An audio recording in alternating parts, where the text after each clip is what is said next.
Okay, I came out to the garage to get away from Hetty for a minute to work a little bit with Hogan on some healing, and it's really cold outside, so we're doing it in here and in a low distracting environment because he has a hard time focusing on one thing. And that's pretty natural. I mean, in our world, we'd call it ADD, but I think that's every dog. They're just, this an animal is so, they're just bred to be aware of their environment. It's what keeps them safe in the wild. And even domesticated dogs are the same way, where, they need to be aware of all of their surroundings. So their brain is always going a million miles an hour. And that's why they sleep so much. And they don't go through REM cycles the same way we do. So they sleep a little bit differently than we do. But anyway, so what I'm working on with him is just teaching him to walk next to my leg in a heel position. And I'm walking in a circle just because this is hard for him just to focus on one thing. So sometimes he wants to jump on me. Sometimes he wants to spin around in front of me, so I give him attention. Sometimes he wants, good boy, Hogan. Sometimes he'll even lay down because he's tired and he doesn't necessarily want to keep going. So this is a mental exercise. This is not physical at all. This is all mental, psychological. And it's just teaching him to ignore the surroundings, which is going to help him be less barky. So you have to focus on one thing, and that's me.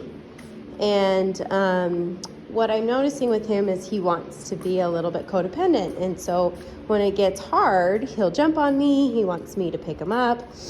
Or he'll run to Hetty. Hetty, save me. And so I'm not doing anything mean, but I'm doing something hard.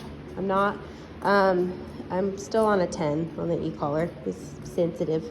So I'm not going up in levels or anything like that, just because it's fairly a new exercise, and I'm giving him the benefit of the doubt that this is hard, just to walk in a circle and pay attention to the position where my leg is at, because he's got to ignore like dogs whining in the kennel and ignore Hetty running around. And so we're gonna do this later around the kitchen table with Hetty eating.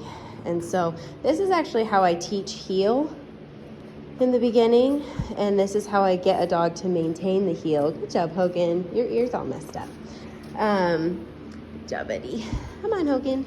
Good boy. So if he goes out in front and Hogan heel, we change directions. Press the button until he's all the way back. So the button is pressed. Hogan heel.